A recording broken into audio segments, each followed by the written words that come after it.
Budget के बाद बाजार की बात। जी हाँ, ये है हमारा खास सेगमेंट है और बजट के बाद जब बाजार की बात करनी हो तो मुझे एक खास मेहमान का बड़ा इंतजार रहता है और वो इंतजार इसलिए रहता है कि वो बजट के दिन हमसे मिलते नहीं है। मैंने बड़ी कोशिश करके कई सालों से देख लिया है कि सर बजट पे आकर बताइए ना बजट कैसा है। वो बोला मैं आराम से देखकर समझकर पढ़कर बजट को अपने अंदर उतार कर फिर आपसे मुलाकात करूंगा। ऐसे ही हमारे जाने माने एक्सपर्ट आपके सबके प्यारे समीर अरोड़ा सर हमारे साथ कार्यक्रम में हो रहे हैं शामिल, सिंगापुर से हेलियस कैपिटल के। समीर सर, मैंने पूरा टाइम दिया इस बार आपको एक हफ्ते का बजट के लिए। अब एक आपने हफ्ते ज़्यादा दे दिया। में जी, तो इस बार अब एक हफ्ते के बाद मुझे ये बताइए कि बजट के बाद ऐसा क्या बदला है सर बाजार के लिए? नहीं, नहीं, पहले मैं ये बताऊँगा कि मैं बजट वाले दिन क्यों नहीं आपसे बात करता, जी, जी, जी, क्योंकि पहले मैं टीवी पे बजट वाले दिन बातें करता था जी। और शाम को पता लगता था कि ये फाइन प्रिंट तो बड़ा उल्टा हो गया जो हमने सुबह सुना था स्पीच में से।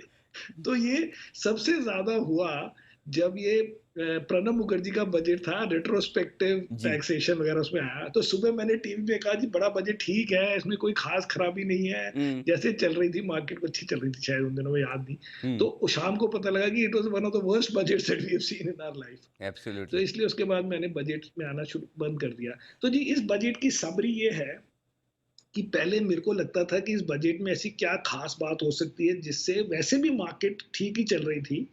तो लेकिन इसमें हम नया क्या करेगी गवर्नमेंट बिकॉज़ मेरे हिसाब से टैक्सेस के सिवाय व्हिच वाज़ कि भाई नेगेटिव न्यूज़ ना आए, उससे ज़्यादा पॉज़िटिव मैंने नहीं सोचा था। तो इसमें एक तो पहला तो वही पॉज़िटिव हो गया कि जो बातें नेगेटिव हम सोच रहे थे जिसके कारण मार्केट बजट से थोड़े दिन पहले 4-5% गिर गई थी। वो इसलिए गिरी थी कि अब ये कोविड टैक्स लगा देंगे, कैपिटल गेन्स टैक्स चेंज कर देंगे या जिनकी इनकम 2 करोड़ 4 करोड़ है, जो कि स्टॉक मार्केट वाले लोग ज़्यादा होते हैं, उनके ऊपर एक सरचार्ज लग जाएगा, सो दैट इटसेल्फ डिडन्ट कम। लेकिन दूसरा पॉज़िटिव ये हुआ है कि स्टॉक मार्केट के को ये बेट एक मतलब सपोर्ट करता है स्टॉक मार्केट कि आप ग्रोथ पे बेट कर रहे हैं। तो इट इज़ क्लियर कि गवर्नमेंट ने इस बार ये स्टैंस लिया कि हम भी ग्रोथ पे बेट करते हैं और मेबी आफ्टर 1 और 2 इयर्स पता लगे कि ये बेट गलत हो गई, लेकिन अगर अभी के हिसाब से देखा जाए तो ये बिल्कुल करेक्ट एनवायरनमेंट है उस बेट के लिए, जो मैं अभी आपको समझाऊँगा एज़ वी गो अलोंग। तो इसलिए budget has been very good for the markets and even for the economy, हाँ, सर फॉर फिर एवरीबॉडी। इस बार तो आपने फाइन प्रिंट्स भी देख ली और फाइन प्रिंट्स में कुछ झटका भी नहीं लगा, राइट? कोई बिल्कुल नहीं वैसा लगा, का वैसा है। कोई नहीं लगा। तो मैं अभी से आपको अगले बजट के लिए फिक्स कर दूं सर? अब ये अब ये भी हो सकता है क्योंकि फाइनेंस मिनिस्टर ने कहा कि ये 100 ईयर बजट है, तो इसलिए एब्सोल्युटली। फाइन प्रिंट इस बारी साफ था। अब अगली बार का फिर सोचेंगे क्या बोलते हैं इसके बारे ठीक में। बात है। अच्छा सर, लेकिन एक चीज़ है, आमतौर पर हमने देखा कि ये फिस्कल डेफिसिट का आंकड़ा 25-50 बेसिस पॉइंट ऊपर नीचे हो जाए तो बड़ी हाय तौबा मच जाती है। सारे एफआईज बड़े मूड करेक्ट, बिगाड़ के करेक्ट, मुंह करेक्ट, फुला कर बैठ जाते हैं कि अरे ये क्या है, तुम्हारा तो कोई डिसिप्लिन करेक्ट, ही नहीं है। इस बार साढ़े करेक्ट, नौ करेक्ट। परसेंट भी कर दिया, अगले साल के लिए 6.8% है, फिर भी किसी को कोई चिंता नहीं। ऐसा क्यों सर? कोई चिंता नहीं है। तो जी इस बारी 2 बातें हुई हैं। एक तो है कि वैसे भी हर गवर्नमेंट ने बहुत फिस्कल डेफिसिट बढ़ाया है। इनफैक्ट हमारी लास्ट ईयर की इंडिया की सॉर्ट ऑफ क्रिटिसिज्म ये थी कि इंडिया ने इतनी ज़्यादा सब्सिडीज़ नहीं दी लोगों को जैसे वेजेस जिनकी लूज़ हुई उनको कॉम्पेंसेट नहीं किया। जैसे सिंगापुर ने $100 बिलियन, यहाँ पे भी 10% के करीब सबने खर्चा है। यूएस ने बहुत खर्चा। इंडिया ने एक्चुअली ये स्टैंड लिया जो अब इन हाइंडसाइट उन्होंने बोला था ऑल अलोंग कि जब रिकवरी थोड़ी शुरू होगी तब हम पैसे स्पेंड करेंगे। Instead of spending it at that time जब आप रिवाइव नहीं कर सकते थे इकोनॉमिक स्पिरिट्स। तो एक तो पहली बात तो ये हो गई कि इसलिए इस बारी के डेफ़िसिट को ज़्यादा ध्यान नहीं देना था। लेकिन सेकंड बात ये है कि इसमें इन्होंने जो पुराने इनके ऑफ बैलेंस शीट चीज़ें थी, जैसे कि जी फूड कॉर्पोरेशन को वो दिए हुए हैं, सब्सिडीज़ दी हुई हैं, वो को कहते हैं नहीं जी हमारा वो नहीं है डेफ़िसिट, ये तो फूड कॉर्पोरेशन का डेफ़िसिट है। अब उन्होंने वो सब चीज़ें क्लीन अप कर दी, तो उससे करीब 1.5% तो उसी से बढ़ा है। तो वो डेफ़िसिट पहले भी था। लेकिन वो ऑफ बैलेंस शीट था। अब उसको आपने प्रॉपर अकाउंटिंग करके on balance sheet formal correct उसमें आ गया। तो इसलिए वो 1 1.5% का तो आप कह सकते हो कि चलो एक्स्ट्रा हो गया। लेकिन फिर भी 8% के करीब है, जो कि हायर देन बिफोर है। लेकिन अब यही तो स्टोरी ऐसी होती है कि स्टोरी में आप अगर आप 4 चीज़ें पॉज़िटिव करें, तो फिर वो पांचवी चीज को मार्केट आपको बेनिफिट ऑफ डाउट देती है। तो पॉजिटिव क्या किया, जैसे पहले कहा कि जी अब हम पीएसयू बैंक्स को भी प्राइवेटाइज करेंगे, नॉट जस्ट डाइवेस्ट करेंगे, प्राइवेटाइज करेंगे, which is a big deal. Second, आपने कहा कि जो नए पैसे आप लगा रहे हैं डेफिसिट के कारण, वो सब्सिडीज वगैरह में नहीं जा रहे, वो कैपिटल एक्सपेंडिचर के लिए हो रहा है। उसमें आप रोड बना रहे हैं, ब्रिज बना रहे हैं, जो भी कर रहे हैं, कैपेक्स कर रहे हैं, rather than giving it as salaries और एज इंटरेस्ट और एज सब्सिडीज टू समबडी। तो ये इंडिया की जरूरत है इस समय, दैट कैपिटल एक्सपेंडिचर हो, खाली कंजम्पशन कंजम्पशन से ना चले। बिकॉज कंजम्पशन में एक तो क्या होता है, आप एसेट नहीं बनाते, मोस्ट ऑफ दीज कंजम्पशन आप चीजें इंपोर्ट करते हैं चाइना से या कहीं से आजकल, because of electronics this that. तो इसलिए कैपेक्स की भी जरूरत है, इंफ्रास्ट्रक्चर की जरूरत है, हेल्थ केयर की जरूरत है। तो ये प्रायोरिटीज भी ठीक लगी, अकाउंटिंग भी थोड़ी ठीक हो गई। और any way the world is willing these days कि ज्यादा डेफिसिट पे ध्यान नहीं देते, अगर बाकी एजम्पशंस क्रेडिबल हों कि भाई आपने क्या अज्यूम किया है टैक्सेस के बारे में, ग्रोथ रेट के बारे में, वो भी सब लोगों को ठीक लगा। कि ये नहीं लगा कि आपने बड़े हाई नंबर्स ले लिए टू टू शो कि डेफिसिट कैसे कम होगा। हम्म, बिल्कुल। तो ये इंटरेस्टिंग चीज़ें, पीएसयू डाइवेस्टमेंट्स और स्पेशली बैंक्स का कैपेक्स बड़ा करने की तैयारी है, ट्रांसपेरेंसी और क्रेडिबिलिटी डेटा जो दिए हैं सरकार ने। Correct, sir correct. अब इसमें एक सवाल, जो सबसे पहले आपने पीएसयू बैंक्स की बात की। जी जी जी जी। चौथा की वो गंदी चीजें कोई नहीं की, हाँ टैक्स हाँ। इंक्रीज नहीं किया, इवन आईटीसी वालों को भी छोड़ दिया। नॉर्मली उनको तो आते जाते लगा ही देते हो दो थप्पड़। एब्सोल्युटली। हाँ, ये तो मतलब ऐसा क्लास का वो बच्चा है जिसको कभी भी कोई भी टीचर पीट के जाता है। दो थप्पड़, चलो तो कम से कम ठीक है। आईटीसी भी बचा है। अच्छा सर, लेकिन एक चीज़ है जो सबसे पहले आपने बात की कि सरकारी बैंकों का न सिर्फ मतलब डाइवेस्टमेंट करेंगे, प्राइवेटाइजेशन करेंगे।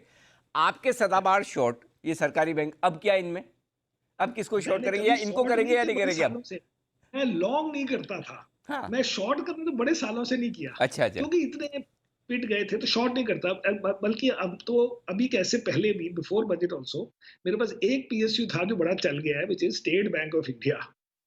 वो तो मैंने आपको पहले भी शायद बताया होगा। लेकिन हम शॉर्ट नहीं करते पीएसयू बैंक, इस जैसे कि हम लॉन्ग नहीं करते थे, और वो हमने अभी भी नहीं किए, अदर देन दिस जो पहले भी था। ठीक बात है। अच्छा सर, तो अभी फिलहाल आपकी लॉन्ग शॉट की स्ट्रेटजी किस तरह से है? क्या मतलब लाइफ टाइम हाई लॉन्ग पर चल रहे हैं आप मार्केट की तरह? लाइफ टाइम हाई से तो बहुत आगे निकल चुके हैं। अभी काफी है जी, काफी है अभी, नियरली लॉन्ग। अब हमने क्या किया है, मैंने आपको बताया था, मैं शॉर्ट कभी खत्म नहीं करता, जी जी चेंज कर देते हैं स्टॉक्स। जी। तो लेकिन हम बात कर रहे हैं लॉन्ग माइनस शॉर्ट की। हम्म हम्म। सो लॉन्ग माइनस शॉर्ट में तो हम 85-90% होंगे, बट ओके। एक्चुअली अगर लॉन्ग देखेंगे तो हम 135 होंगे शायद। ओ। और फिर भी 40-45% हम शॉर्ट हैं। हम्म। तो उसमें क्या होता है कि हम दो तरीके की चीजें सोच रहे हैं इसमें। एक तो है कि मैं अगर शॉर्ट हटा देता हूं, तो अगर मार्केट गिर जाए तो आदमी कंफ्यूज हो जाता है। अब क्या है कि हमारे शॉर्ट्स हैं, बड़े सारे शॉर्ट्स हैं, वो अगर थोड़ी मार्केट गिरती है तो हम डिपेंडिंग ऑन किस रीजन से गिरी है उस पर थोड़ा ऐड कर सकते हैं। और अगर नहीं गिरी तो हमने वैसे ही लॉन्ग इतने ज्यादा किए हुए हैं, 135 100 के बदले, कि एंड में we are able to manage that. But हम शॉर्ट्स को अलग से हमेशा रखते हैं, because that is the discipline जो हमने 2008 में सीखा, या 2007 में, कि वो न्यू शॉर्ट करना बड़ा मुश्किल होता है। पुराना शॉर्ट पड़ा हुआ है, ठीक है, लॉस हो रहा है, अगर हो रहा है तो होने दीजिए, उसके बदले लॉन्ग कुछ और जो चीज हमें ज्यादा पसंद है। उसमें एक और फायदा होता है कि कई बार लॉन्ग हमारा कुछ पैसे बनाता है, शॉर्ट में लूज होता है, बट एक्स्ट्रा फिर भी बन जाते हैं, क्योंकि हमने अपने जो पसंदीदा शेयर हैं वो ज्यादा लॉन्ग किए हुए हैं। तो 135% के आसपास लॉन्ग, 40-45% के आसपास शॉर्ट, नेट नेट 90-95% आप लॉन्ग लेकर बैठे। हाँ, जो हाँ। 90 95 नहीं है, हाँ। Around 85-90, 85-90। Which is very high for us. हमारा एवरेज तो 60 होता है। एब्सोल्युटली, वही मैं सोचा था कि मैं वो जज वही करने की कोशिश कर रहा था कि समीर सर कितने बुलिश हैं।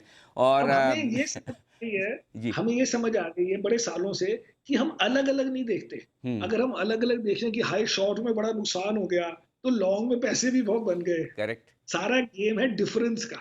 Right, absolutely. अच्छा सर, क्योंकि हम 135 लॉन्ग तो नहीं कभी हो सकते ना, अगर शॉर्ट साथ में ना हो। बिल्कुल परफेक्ट है। अच्छा सर, अब बजट के बाद मार्केट के लिए अपसाइड पोटेंशियल क्या है, कितना ऊपर जाने की जगह खुल गई है, जी जी, और अभी डाउनसाइड रिस्क क्या है? और डाउनसाइड पहली बात तो है कि अगर आप बिना ज़्यादा ओवर एनालिसिस करे कोई भी बोलेगा कि जी 10-15% तो कभी मार्केट गिर सकती है। जी, जी। लेकिन एक रीज़न जिससे मार्केट थोड़ी अच्छी रही है एक्स्ट्रा हाँ, इज़ कि वो बिफोर द बजट 5-6% गिर गई थी। करेक्ट। तो हुँ, पहले 5% तो आप गिनो कि उसकी रिवर्सल हुई है। हुँ, तो एक्चुअली अगर आप ईयर टू डेट देखें मार्केट अभी 7-8% ही अप है सिर्फ, हुँ, या मे बी 8-9% होगी। तो इसलिए कोई बहुत ज़्यादा अप नहीं हुई है अगर आप ईयर टू डेट भी देखें, और लास्ट ईयर भी फुल ईयर में देखें तो 15% के करीब अप थी। इट इज़ जस्ट कि वो मई, जून, जुलाई से अगर देखें तो बहुत ज़्यादा अप लगती है, और उसी के साथ सारा वर्ल्ड ग्रैपल कर रहा है कि अगर आप 1 ईयर, 2 ईयर, 3 ईयर रिटर्न देखें तो बहुत ज़्यादा नहीं है, 15-20% पर एनम के हिसाब से होंगे, या उससे भी कम हो सकते हैं अगर 3 साल लें। लेकिन लास्ट 6 महीने लीजिए तो 50-60% है। तो इसलिए इसका सिंपल लॉजिक हम ये सोचते हैं कि जो चीज़ शॉर्ट टर्म में रैली हुई है वो शॉर्ट टर्म में करेक्ट हो सकती है, लेकिन that will be just a correction because of such a big rally. But in a slightly longer period, we have not really rallied in that sense. Plus, अब क्या क्या आपके positives हुए? Number one positive that the government उस time में पैसे खर्चने के mood में है, जिसमें पहले ही इकोनॉमिक रिकवरी होनी थी बगैर गवर्नमेंट के भी, जस्ट बिकॉज आप 2020 के कोविड टाइम से कंपेयर करने थे आप सब चीज़ों को। तो अगर अब गवर्नमेंट जो नए कैपिटल एक्सपेंडिचर के उन्होंने बजट में प्लान्स बनाए, उसके बगैर भी मार्केट ने नहीं, सॉरी, इकोनॉमी ने काफ़ी रिकवर करना था। अब आप उसको और बूस्ट कर रहे हैं। सेकेंडली, इंटरेस्ट रेट स्टिल लो है। थर्डली, फॉरेन फ्लोज अभी भी स्ट्रांग है। चौथा, अगर आप कहें तो इंडियन म्यूचुअल फंड्स ने अभी पैसे नहीं डाले हैं, बल्कि लोगों ने निकाले हैं। तो आप ये भी नहीं कह सकते कि जिसने लेने थे शेयर उसने ले लिए। मुझे तो लगता है कि 1-2 महीने में इंडियन इन्वेस्टर को भी fear of feeling of missing out होएगी, क्योंकि बिना ओवर उसके उन्होंने लास्ट 5-6 महीने में पता नहीं 5-6 बिलियन डॉलर निकाल लिए हैं। इतना क्यों वो नेगेटिव हो गए मुझे समझ नहीं आई, बट एनीवे हो गए। तो अब वो भी उनको थोड़े दिनों में लगेगा कि चलो हो गया जी, अब आगे चलें। ठीक सो इट्स बात। Okay now, it's hmm, good. अब लेकिन मैं ये कभी नहीं सोचता कि मुझे 30% रिटर्न बनेंगे कि नहीं बनेंगे। मेरे को खाली कंपेयर करना है 2 चीज़ों से। एज़ अ फंड मैनेजर मुझे कंपेयर करना है कि मैं मेरी परफॉर्मेंस इंडेक्स से बेटर हो, हुँ, और दूसरा इन्वेस्टर को ये सोचना है कि इंडेक्स की परफॉर्मेंस उसके डेट रिटर्न से बेटर हो। करेक्ट। ठीक बात है। तो पहला वाला तो बड़ा आसान है, दूसरे के लिए हमें मेहनत करनी पड़ती है कि हमें बीट कर रहा है मार्केट। ठीक बात। मार्केट टू बीट इंडेक्स तो हो ही जाएगा, टू बीट फिक्स्ड इनकम। जो हाँ। 3-4-5% बन रहे हैं उसको बीट करने में क्या जरूरत मुश्किल होनी चाहिए मार्केट की। मुझे याद है सर वो 97 98 2000 का ज़माने में जब आप अलायंस म्यूचुअल फंड में हुआ करते थे, आप मुझे बोलते भी थे कि क्या तुम डेट वेट में पैसा लगवाते हो, साल का 8% तो रिटर्न आता है, मेरा स्टॉक 8% रोज बढ़ता है, राइट? एक उस दिन में ज़माने में 8% एक का दिन सर्किट हुआ करता था स्टॉक में, इफ़ यू हाँ रिमेंबर। हाँ एग्जैक्टली, और मेरे पास एक स्टॉक था जो नियरली 1 साल 8% एवरी डे बढ़ा था। जी, एब्सोल्युटली बिल्कुल। वो 99 में वो 15 टाइम बढ़ा था पूरे साल में, और हमारी टॉप होल्डिंग होती थी, मुझे हुँ, याद है। एब्सोल्यूट। अच्छा सर, रिजल्ट्स पे आपसे राय लेना चाहता हूँ। जैसे अब आपने एसबीआई की भी बात की पिछली बार भी, अभी भी रिजल्ट्स आए तो जैसे हम बजट की फाइन प्रिंट पढ़ने की आदत पड़ी, वैसे ही सरकारी बैंकों के जो रिजल्ट आते हैं उसकी भी फाइन प्रिंट में घुसने की आदत पड़ी। बार बार पढ़ने के बाद ऐसा लग रहा था टू गुड टू बिलीव, ऐसा कि इतने या अच्छे रिजल्ट्स भी आ सकते हैं क्या? वन ऑफ तो द क्या बेस्ट। इस करेक्ट। बार रिजल्ट्स सीजन को आप कैसे देख रहे हैं? क्या ये वापस 2003 2004 से जो कंपनियों की कमाइयाँ शुरू हुई, उसके बाद जो री रेटिंग हुई 3-4 साल, वैसा माहौल बन रहा है फिर से? नहीं, वो बन सकता है, लेकिन उसमें खाली एक इशू है कि वो स्टार्टिंग जो है ना इसमें काफी हाई से शुरू हुआ ओके। है वैल्यूएशंस। और हुँ, सेकेंडली 3-4-5 सालों से अगर आप वर्ल्ड को देखें तो सॉलिडली बढ़िया कर रहा है। 2003 में सारा वर्ल्ड का, क्योंकि 2000 पहले टेक्नोलॉजी करेक्शन हुई, फिर 2001 में ये अपना जब न्यूयॉर्क में वो बिल्डिंग्स गिरी, वर्ल्ड ट्रेड सेंटर, तो उसके बाद से 2001 2 3 में कुछ नहीं हुआ था, और उसके बाद शुरू हुआ। यहाँ पे क्या है कि हम इकोनॉमी के लिए मे बी ये कह सकते हैं कि 4-5 साल से या 3-4 साल से इकोनॉमी प्रॉब्लम में रही। पहले डीमोनेटाइजेशन हुआ, फिर जीएसटी हुआ, फिर रेरा हुआ, फिर ये हुआ, फिर तो उससे सारी जो क्लीनिंग अप होनी थी कॉर्पोरेट सेक्टर की वो हो रही थी, जिसमें किसी को फ़ायदा हुआ, किसी को नुकसान, और अब वो चीज़ें खत्म होके अब आप एवरीबॉडी कैन गो अप, कोई ज़्यादा जाए, कोई कम जाए। लेकिन द ओनली थिंग इज़ कि स्टार्टिंग वैल्यूएशंस उन टाइम से 2-3 टाइम है।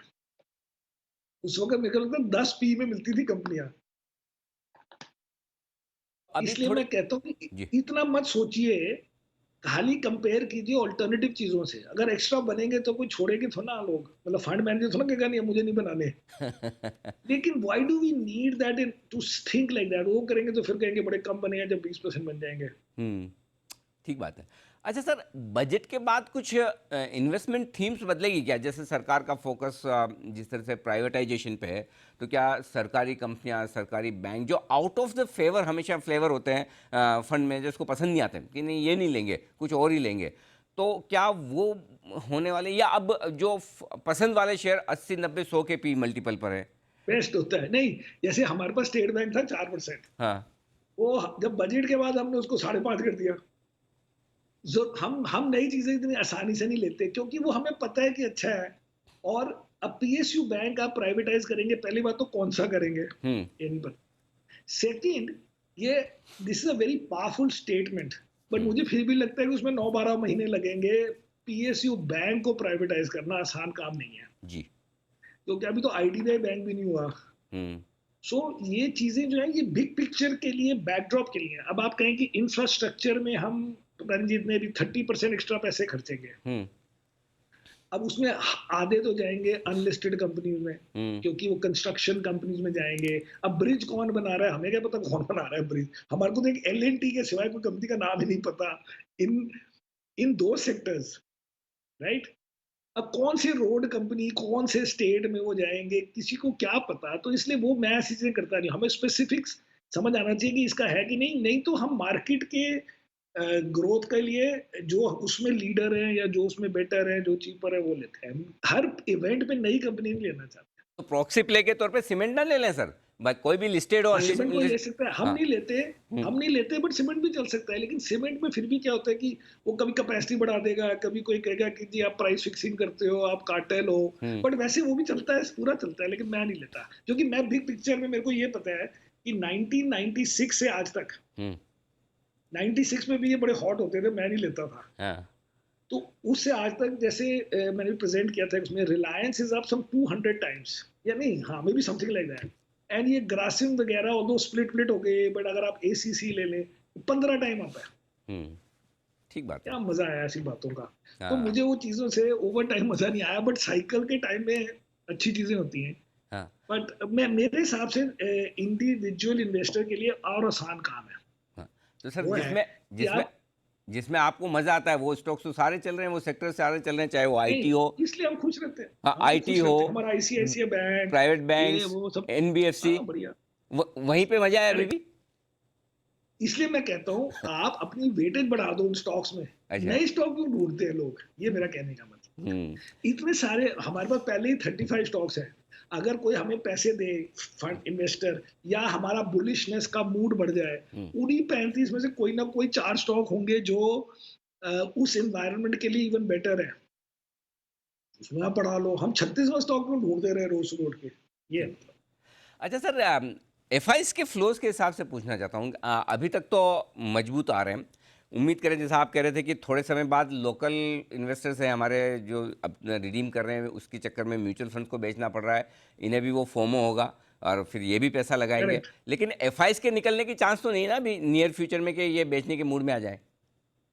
नहीं, निकलने के तो नहीं होंगे, स्लो डाउन तो हो सकता है। हम्म, हम्म, निकलने का एकदम कोई लॉजिक नहीं है। First of all there are thousands of these guys. Hmm, मतलब कोई एक एफआईआर थोड़ा है, कम से कम 500,000 होंगे हम्म, जो अलग अलग कर रहे हैं। तो सबको फ्लोज नजर आ रहे हैं, सबको इमर्जिंग मार्केट फंड में पैसे आ रहे हैं, या अपने ग्लोबल फंड में आ रहे हैं, उसमें से एलोकेशन आ रही है। तो ये कोई, अनलेस की बहुत बड़ा शौक हो, ये आसान नहीं है इमेजिन करना कि सडनली सारे के सारे अब कहें जी अब हमें रिडीम मतलब निकालने हैं इंडिया से। सो अभी कोई रीजन नहीं है, बिकॉज हम्म, वो जो जो फैक्टर्स हैं वो फैक्टर्स तो अभी चल ही रहे हैं कि इमर्जिंग मार्केट्स में इकोनॉमिक रिवाइवल है, कि वर्ल्ड में, और एक्चुअली यूएस मार्केट भी अच्छा कर रही है वैसे तो। हम्म, कोई ये नहीं है कि किसी प्रेशर से आप कहोगे इंडिया से या हम्म, एशिया से या इमर्जिंग मार्केट से निकालें, कोई हम्म। कोई रीजन नहीं है। अच्छा अच्छा सर, यूएस मार्केट की आपने बात की थी, एक बात याद है, मैंने कहा आपसे पूछूं, एक बार बात तो करूं मैं कम से कम गेम स्टॉप की। अ, आपने नज़दीकी से देखा क्या हुआ गेम स्टॉप में? अच्छा, पर्सनली या प्रोफेशनली पार्टिसिपेट भी किया? नहीं जी, हम ऐसे ऐसे स्पेकुलेटर नहीं है।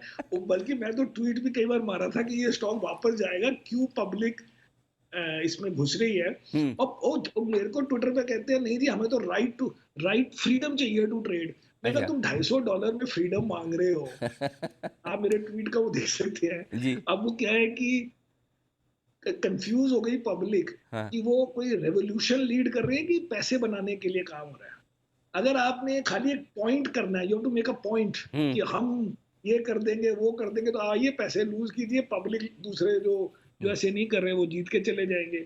तो वो तो स्टॉक ने गिरना ही था, हम्म। उसमें कोई आप रोक ही नहीं सकते उसको। लेकिन ये था कि बीच में आप किसको मारते हो, या तो एक हेज फंड का बड़ा नुकसान हो गया। हम्म। और अगर वॉल स्ट्रीट जर्नल में स्टोरी आई थी, 5 ने उससे बहुत ज्यादा पैसे बना लिए, हम्म। तो एंड में वो हेज फंड्स का तो जीरो सम गेम हो गया हम्म। और सारी पब्लिक हार गई। हम्म। पैसे लाख, मतलब कितने डॉलर, हम्म। कम से कम 10-15 बिलियन डॉलर का नुकसान हो गया। एब्सोल्युटली। ऐसी चीजों में नहीं, इन चीजों में ये होता है कि आप दूर रहो, ये तो भाई तो 25 साल का कुछ फायदा होगा एक्सपीरियंस का। अच्छा सर, जनरली बड़ा बुल रन होता है, तो बड़े बुल रन के लिए आपको मजबूत फंडामेंटल्स चाहिए जो आपकी कंपनियों के रिजल्ट्स में आ रहे हैं, पैसा बहुत सारा चाहिए, लिक्विडिटी आ रही है, तीसरा ब्याज दरें, इंटरेस्ट रेट्स एकदम लो होनी चाहिए। लो ये बार लो जो गवर्नर साहब ने पॉलिसी दी है, क्या उसमें कोई आप संकेत ऐसा तो नहीं पड़ रहे कि जो हल्की सी सीआरआर बढ़ाने की बात ग्रेजुअली की है, उसे ऐसा तो नहीं ना कि ब्याज दरें बॉटम आउट हो गई या यहाँ से बढ़ेंगी, ऐसा कोई संकेत पड़ रहे हैं? नहीं, अगर वो बढ़ भी जाए, मैं यूएस का बताता हूँ, हाँ। क्योंकि यूएस में 2007 तक आई थिंक मैंने उस दिन पढ़ा था 17 बार स्टॉक ये इंटरेस्ट रेट हाइक हुआ था जी। फ्रॉम 2001। हम्म। उसके बाद जाके मार्केट करेक्ट हुई, बिकॉज हम्म। शुरू शुरू में जब आप थोड़ा बहुत बैक टू नॉर्मल करते हैं, तो उसको कई स्टॉक मार्केट में ये भी किया जा सकता है कि अब जी नॉर्मल हो गई है, अब ग्रोथ रिवाइव हो गई है, अब कॉन्फिडेंस आ गया है। तो इसलिए वो पहले एक दो चीजों से मार्केट एक दो दिन के लिए करेक्ट हो सकती है, but that will not be a reason कि अब एक हाइक हो गया है तो स्टोरी ओवर। आई मीन आप यूएस का देख लो, 17 कंसेक्यूटिव प्राइस हाइक्स हुए थे, सॉरी प्राइस हाइक नहीं, रेट हाइक, 25-25 बेसिस पॉइंट, 4.25% जब इंटरेस्ट रेट हाइक हुआ, एक्स्ट्रा ओवर जो whatever it was in 2001, उस वक्त आई थिंक 1.5% था, तब जाके मार्केट करेक्ट हुई। ये कहने का कॉन्फिडेंस आ मतलब गया। ये है, जी। जी आप। कहने का मतलब है कि दिस कैन बी व्यूड हम्म। कि आप इकोनॉमी को सोच रहे हैं कि अब ठीक है इकोनॉमी, ये भी हम्म। तो एक पॉजिटिव सिग्नल है ना, कि हम्म। आपको लगा कि आरबीआई को लगता है कि अब इकोनॉमी बेटर है, उसके बदले आपके 25 बेसिस पॉइंट किसी आपने बढ़ाए हैं, अब दोनों का ट्रेड ऑफ है, तो शुरू शुरू में I don't think it's a big negative. Sir आपको चूंकि जाना भी है, तो मैं एक छोटा सा सवाल, new investors versus old investors, अब काफ़ी नए इन्वेस्टर्स आए, उनके लिए क्या सलाह है? सो जी, मेन बात ये है कि न्यू इन्वेस्टर जैसे यूएस में है ना, वो जान के एक रेवोल्यूशन करना चाहते हैं, कोई जरूरत नहीं है रेवोल्यूशन करने की। जो प्रिंसिपल्स हैं, इंडिया में तो बहुत ही आसान है। इंडिया में तो एक्चुअली कुछ स्टॉक्स जो वहाँ के बढ़िया स्टॉक्स हैं, वो तो सेक्टर्स इंडिया में मिलते नहीं है। लेकिन अगर आप इंडिया में इन्वेस्ट कर रहे हैं, तो वो जो प्राइवेट सेक्टर बैंक्स हैं, वो जो हमारी टेक्नोलॉजी कंपनीज हैं, वो जो हमारी फार्मा कंपनीज हैं, वो जो केमिकल कंपनीज हैं, उन्हीं में से आपने शुरू करना है काम को। ये कोई जरूरी नहीं है टू प्रूव अ पॉइंट कि मैं ऐसा स्टॉक लूंगा जिसमें सारा वर्ल्ड बेच रहा है, लेकिन हम कलेक्टिवली दिखाना चाहते हैं वर्ल्ड को कि रिटेल इन्वेस्टर्स कितने ज्यादा वो हैं, मतलब इनोवेटिव हैं या फाइंडिंग न्यू आइडियाज। तो वही स्टोरीज है, वो चलती रहेंगी और हल्के हल्के उनमें चेंज होगा, फिर आप इसी के चेंज करेंगे, ऐसे होगा। बिल्कुल। सर जाते जाते बस आखिरी ये कि आपको आपकी शर्ट के लिए, मैं इतनी ब्यूटीफुल शर्ट है, मैं कॉम्प्लीमेंट देना चाहता हूँ, मतलब इतने शार्प ब्राइट कलर, सी ब्लू या सी ग्रीन, पता नहीं आप इसको क्या कहेंगे, विद मिक्स ऑफ रेड, और बहुत ही अच्छी लग रही है sir. Very good, thank you जी। अभी जब मार्केट अच्छी है तो हम कलरफुल ही नजर आएंगे ना। एब्सोल्युटली। वैसे भी मार्केट अच्छी हो खराब हो, आप हमेशा कलरफुल रहते हैं, सदाबहार रहते हैं, वैसे ही रहें सर, थैंक यू, हमेशा आप, बाजार थैंक कुछ यू भी हो, वेरी कैसा भी मच। हो, ये हमारी विशेष है, शुभकामनाएं आपके लिए। बहुत बहुत शुक्रिया sir, thank you very much, Sameer sir, आपने वक्त निकाला। Thank thank you, you, thank you sir. Thank you. चलिए, तो ये थे समीर सर बताते हुए बाजार के बारे में, बजट के बाद पूरा डायरेक्शन। इस खास शो में इतना ही। बने रहिए हमारे साथ जी बिजनेस पर। नमस्कार।